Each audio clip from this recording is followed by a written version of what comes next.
Shalom wana na urithi wa Mungu Baba katika Kristo Yesu. Nawakaribisha tena katika kipindi chetu pendwa kabisa cha Singing in the Spirit. Siku ya leo ningependa niishare na wewe ushuhuda wangu katika Kristo Yesu, jinsi nilivyoweza kuencounter Roho Mtakatifu na nikatembea katika karama za Roho Mtakatifu. Lakini pamoja na hayo nataka nikueleze pia ni changamoto gani ambazo zilinisumbua katika kipindi chote cha nyuma mpaka kuja kufikia sasa hivi.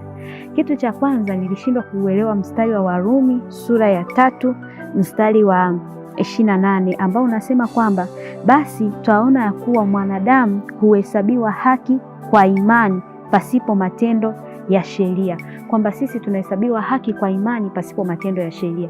Mimi nilikuwa nahisi kama ili kutembea katika karama za Roho Mtakatifu ni kwa kutumia juhudi binafsi au taratibu za kidini au sheria. Kwa sababu hiyo nilikuwa inanifanya mimi hata nikiona wana wa Mungu wanaotembea katika karama za Roho Mtakatifu nilikuwa ninawahukumu kwa sababu ya matendo yao. Nilikuwa najiuliza, hivi kwani Mungu ana upendeleo? Mbona fulani anafanya kitu fulani lakini anatembea katika karama za Roho Mtakatifu? Wakati huo mimi ambaye labda ninajiona kwamba ninatimiza sheria zote afu sitembei katika karama za Roho Mtakatifu. Kwa hiyo ilikuwa inanisumbua kwa sababu nilishindwa kujua kwamba tunahesabiwa haki kwa imani. Kama tulivyopokea wokovu kwa imani, hivyo hivyo tunahesabiwa haki kwa imani. Kwa hiyo hii karama ya Roho Mtakatifu ni neema ya Mungu juu ya maisha yetu, sio kwa sababu ya juhudi binafsi au matendo binafsi. Nakumbuka siku moja nikiwa kanisani, kuna mhubiri mmoja alikuja kuhubiri. Sasa baada ya kuhubiri akawa ana kipindi cha maombi, akawa ananena kwa lugha, lakini wakati ananena kwa lugha akawa ameweka zake mikono mfukoni huku akiendelea kumfurahia Baba kwa kunena kwa lugha.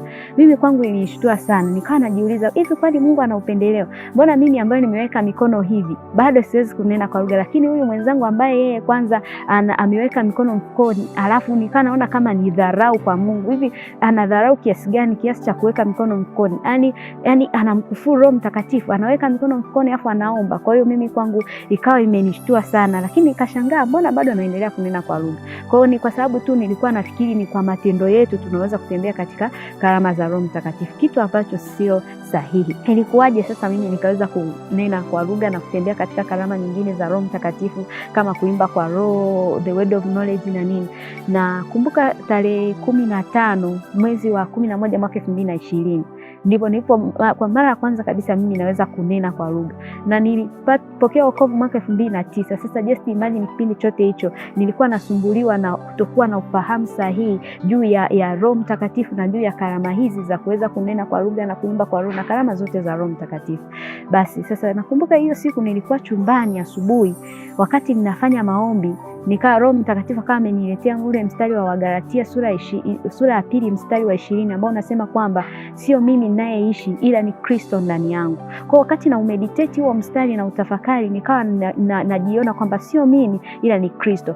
Hapo Roho Mtakatifu kama amenipatia wimbo ndani yangu, nikawa naimba na jinsi nilivyokuwa naimba nikajikuta yani hapo wakati naimba huku nikiwa natafakari kwamba sio mimi ninayeishi ila ni Kristo anayeishi ndani yangu. Kwa hiyo nikajikuta mara moja nimeanza kunena kwa lugha, nikanena kwa lugha na ninena kwa lugha muda mrefu sana, masaa 4. Na katika kunena kwa lugha na nilikuwa na matendo ya kinabii ya kuimba, kucheza, kucheka, kupiga makofi, nilipiga mpaka na blues. Kwa hiyo katika kipindi hicho chote nikaendelea kumfurahia Bwana kwa sababu nilikuwa natafakari sio mimi ila ni Kristo Yesu anayeishi wapi? Anaishi ndani yangu. Kwa hiyo kuanzia hapo sasa nikawa natembea katika hii karama ya kunena kwa lugha na kuimba katika roho na kumfurahia Bwana kwa lugha hii ya Roho Mtakatifu. Kwangu ikawa sasa ni furaha tena, maombi yakaacha kuwa mzigo, kwa sababu kipindi cha nyuma nilikuwa nikienda mbele za Mungu naenda na karatasi ya mahitaji yangu mbele za Mungu, na dakika 5, 10, 20 zinanitosha mimi kujieleza mbele za Mungu na kupeleka matatizo yangu na kumaliza muda wa maombi. Lakini baada ya kutembea katika karama hizi za kuimba katika roho, kunena kwa lugha, kwangu maombi yakawa sasa ni sio mzigo, bali ni sehemu ya furaha na shangwe na starehe ya kumfurahia Bwana. Kwa hiyo kuanzia hapo nikawa nafurahia maombi na nikawa natembea katika karama hizi, nikajua kumbe ni kwa neema ya Mungu tunaweza kutembea katika karama na ni kwa imani yetu katika Kristo Yesu, na sio kwamba ni kwa matendo au kwa juhudi binafsi, kwa sababu wote tumehesabiwa haki bure kwa neema ya Mungu, na tuna haki ya Mungu, sio haki yetu. na sio kwa sababu ya matendo binafsi au juhudi binafsi. Kwa hiyo shida mimi ilikuwa ni ufahamu, lakini kitu kingine ilikuwa ni mapokeo ya kidini ambayo nilikuwa nayapokea na kuweza kujaji watu wengine kwa matendo. Kumbe tunapokea wokovu kwa imani, tunatembea kwa karama hizi kwa neema ya Mungu, maana ni Roho wa neema anaziachilia ndani yetu.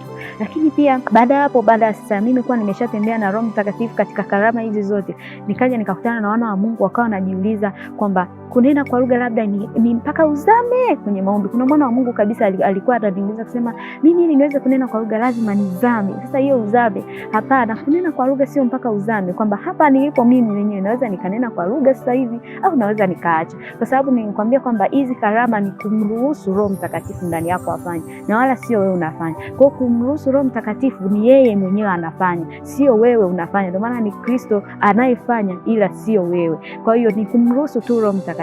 Kwa hiyo sio lazima uzame. Yaani hata nilipo hapa naweza nikanena kwa lugha, naweza nikaacha. Naweza nikaimba kwa roho sasa hivi, naweza nikaacha. Kwa hiyo karama zote za Roho Mtakatifu unatembea nazo kwa kumruhusu Roho Mtakatifu. Yeye mwenyewe ndiye anayefanya, sio wewe unayefanya. Kwa hiyo sio lazima uzame rohoni. Lakini pia hii karama kunena kwa lugha unaweza ukanena kwa lugha ukiwa bafuni unaoga, ukiwa unafua nguo unaweza ukawa unanena kwa lugha, ukiwa unapika unaweza ukawa unanena kwa lugha, ukiwa unadeki unaweza ukawa unanena kwa lugha. Na sio lazima kwamba uwe umepiga magoti. Kuna watu wengine wanahisi kwamba lazima uwe umepiga magoti au lazima uwe umefanyaje. Kama mimi mara ya kwanza namshangaa mwana wa Mungu ameweka mikono mfukoni, anatembea tembea zake, yani yuko anamfurahia Bwana, yuko katika pumziko anamfurahia Bwana, afu mimi namjaji. Sio lazima uwe umepiga magoti, sio lazima uwe umesimama. Ni pale popote unaweza kawa unaoga, unaweza kawa umelala unanena kwa lugha, unaweza kawa unapika unanena kwa lugha, hata unaweza kawa ofisini unajisikia kunena kwa lugha, ukatumia tu sauti ya chini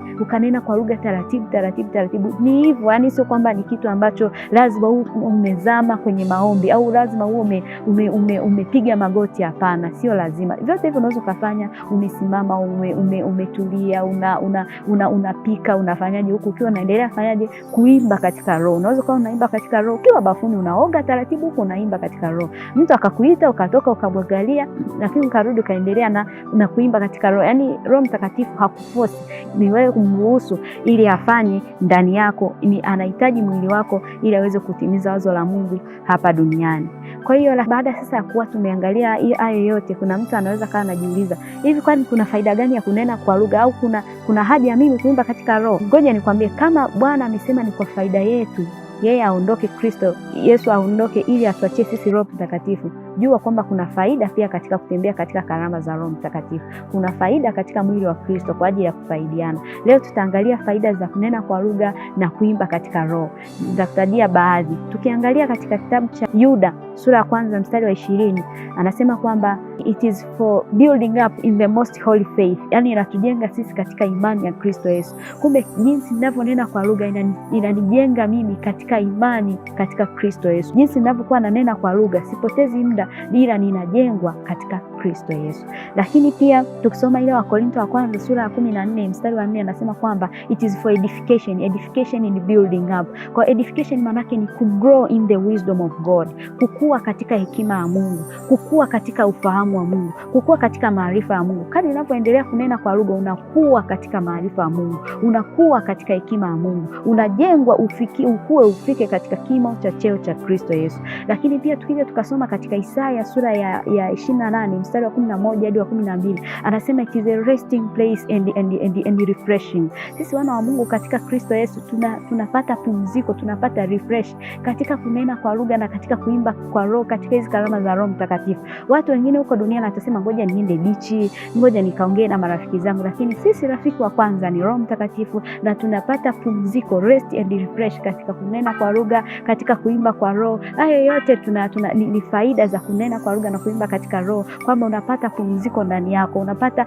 kurefresh ndani yako katika roho, kwa sababu wewe umezaliwa kwa roho. Lakini pia tukisoma hiyo Wakorintho wa kwanza sura 14 mstari wa 2, anasema naye nena kwa lugha ananena na Mungu, ananena mambo ya siri na Mungu. Kwa pia kumbe kunena kwa lugha tunaongea na Mungu ambaye ametuumba kwa siri, tunaongea siri na Mungu, tunaongea kwa siri sisi na Mungu. Hizo zote ni faida za kunena kwa lugha na kuimba katika roho. Faida nyingine ambayo tunaipata katika hii karama ya kuimba katika roho na kunena kwa lugha ni kuweza kupata muda mwingi wa kukaa kwenye fellowship na Bwana. Unajua, ukiwa unatumia hizi lugha za Kiswahili na Kiingereza, these languages are limited. Ule muda kwamba kukaa kwenye maombi kwa muda mrefu, unakuta kwa mwana wa Mungu inakuwa shida. Kwa sababu gani? Akielezea tu dakika 5 kashamaliza kujieleza mbele za Bwana, kashamaliza kuelezea shida zake, kashamaliza hata kusema Mungu asante kwa uhai. Lakini kadiri tunavyonena kwa lugha, unajikuta unaweza kaenda hata masaa 4, masaa 5 ukiwa tu katika maombi, ukiwa unamfurahia Baba. Hiyo yote hatuwezi sisi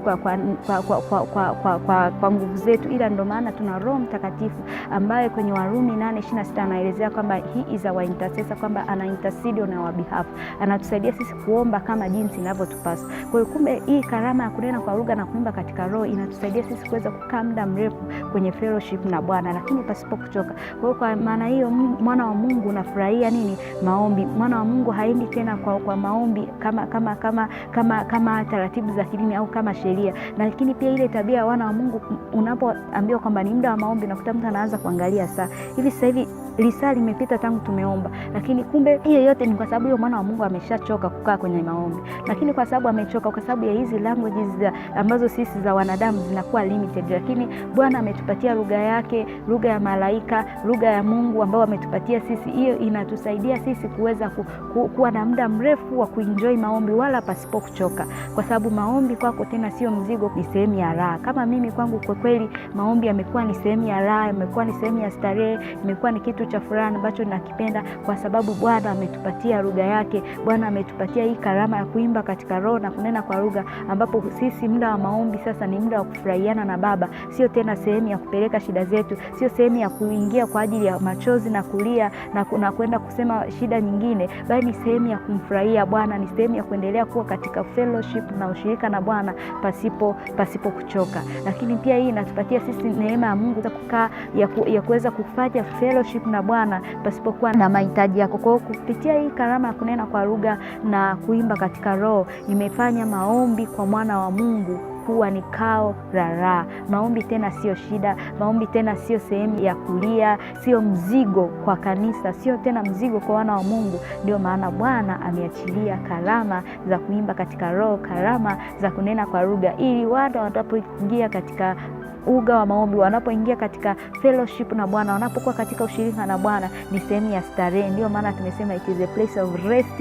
and refresh, kwa sababu ni wewe na Baba yako, ni wewe na Mungu wako, ni wewe ukiwa katika furaha na Mungu wako. Ndio maana inafika hatua unaweza ukacheka sana muda mrefu, unaweza ukaimba sana, unaweza ukapiga mruzi, unaweza ukapiga makofi, unaweza ukaruka, kwa sababu hiyo shangwe, kwa sababu ufalme wa Mungu sio kula na kunywa, bali ni furaha katika Roho Mtakatifu. Hiyo furaha tunaipataje? Katika ushirika na Roho Mtakatifu kama hivi, kwa njia ya maombi, ambapo sasa hayo maombi Bwana ameturahisishia kabisa, ametupatia na lugha yake kwa ajili ya kwenda kufurahiana na Baba, sio tena kwa ajili ya mahitaji tu, ila ni kwa ajili ya kwenda kufurahiana na Baba. Kwa kupitia hizi karama za Roho Mtakatifu za kuimba katika roho na kunena kwa lugha, maombi imekuwa ni sehemu ya starehe kwa mwana wa Mungu.